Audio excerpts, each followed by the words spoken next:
Alright, I have to admit, when I saw Batman vs. Superman, I wasn't that stoked on that movie. But I did like Doomsday a lot. And when we didn't get a toy of Doomsday, that was a huge letdown as a collector. And then they did Ares for Wonder Woman, and the toy came out first, and I was like, God, like I really like this Ares. I hope this is what he looks like in the movie. And then he didn't. So once again, that was kind of a letdown. Granted, I liked the toy a little bit better than I did in the movie, but I mean, you gotta have a movie accurate villain, or kind of what's the point if you're just gonna make an action figure of Ares, but then that's not what he's getting, and we already have tons of Ares, so you get the frustration.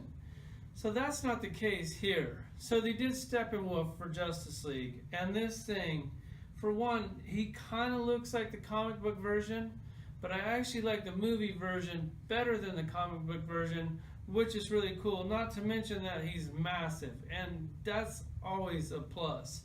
So for once, I'm really digging this figure. Let's check him out.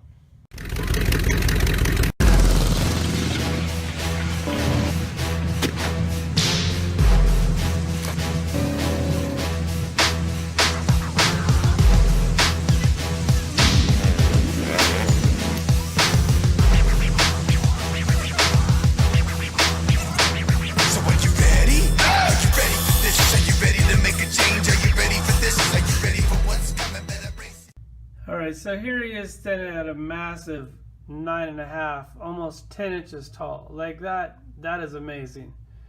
So I'm really happy about the size of this figure. I went ahead and pulled out these other two older Steppenwolfs, which I actually thought these are both pretty cool toys. I don't really like this design of Steppenwolf. I kind of like how he looks in the comic books right now versus these old school ones. Like, these things just don't really do it for me. But this thing, I have to admit, when I saw Batman vs. Superman and they did a little taste of that weird robot looking thing inside the ship, and we were nervous thinking that might be Steppenwolf, I was sweating bullets. But now that this toy's out and we already saw a glimpse of him in the trailer, I couldn't be any happier as a toy collector. Alright, so here's this Steppenwolf up close. And I have to admit, when I saw all the gray, like the gray face, and then kind of the gray armor, I was thinking, man, that's just too much gray. Like, is he supposed to like look like stone or something? And then I saw the trailer, and his face does look kind of gray, but it also looks like it might be a little flesh tone, or like the color of his hands. So I'm not real sure what's going on with the face. I mean, if he looks a little different in the movie, I might have my boy hit this thing up and paint the face a little bit better. Because, I mean, to have a figure this cool, if you got to do a little customize on it to make it perfect, it would kind of be worth it. So here he is. Like, look at all this sculpted detail. I love the skull right here, and like in his torso area. All these lines are sculpted on, like everything. Like, I love like this weird like blue metallic paint. Like, look at all the different colors on this thing. It goes from gray to blue to red. It's got a heavy black wash on it. Like, they really did a good job on this toy. We'll go over the articulation. The head is on a ball. You don't get a lot of movement, but it's plenty. The shoulders are also on a ball, and then the shoulder pad is actually pretty soft, so you still get pretty decent movement out of it. That thing kind of moves. You got the bicep swivel. It's not super clean, but I like it. I'm glad they did it. And then on the elbow, the one that I'm sure a lot of you guys are going to hate, they did a single elbow. It looks pretty clean.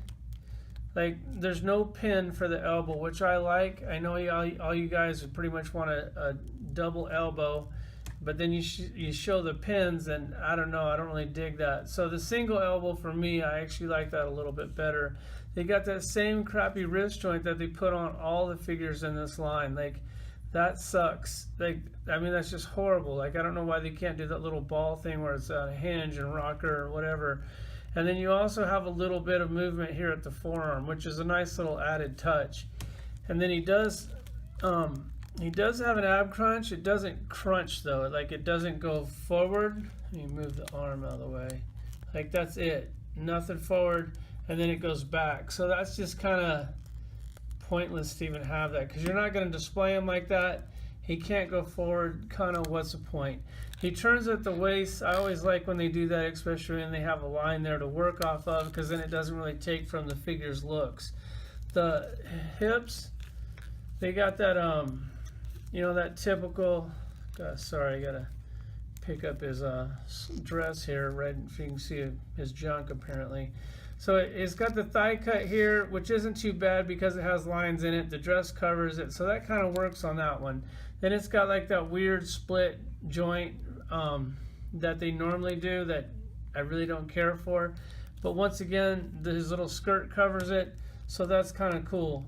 Then the knee on this thing, once again, a single knee. It pretty much only looks good if it's down. If you go like that, that just doesn't really work at all. And then it'd be nice to have something on the upper boot. There's not. So pretty much all you get is up here at the thigh if you want to twist the leg. But that totally works because the skirt hides it all. And then on the foot, you get a little hinge there. No pivot. I don't know why they're not doing the pivot on these toys. Like, it just doesn't make any sense to me. But you don't have any ankle pin here on the knee.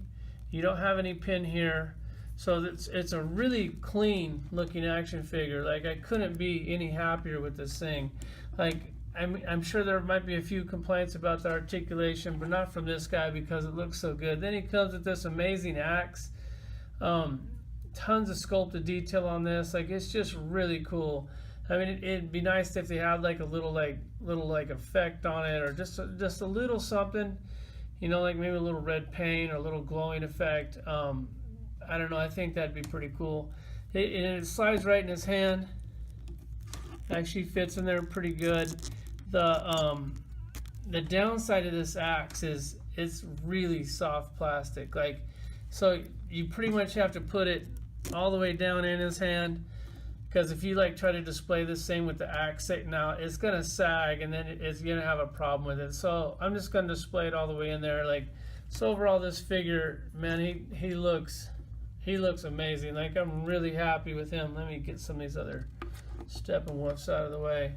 So here he is, an amazing figure. Like, if you don't like the Justice League, the Multiverse team, because I know I wasn't a really big fan of it, the toys aren't horrible, but I mean, I'd pay 120 bucks just for this figure alone. I kind of feel like I did, because this thing is amazing. He's a must-have in your collection. You can't, I mean, if you're like a DC fan or an action figure fan or whatever, this is I mean, if you don't want the toys, you gotta like buy this thing on eBay. I mean, he's like really pricey right now. Maybe someday on eBay it'll go down to like 50 bucks.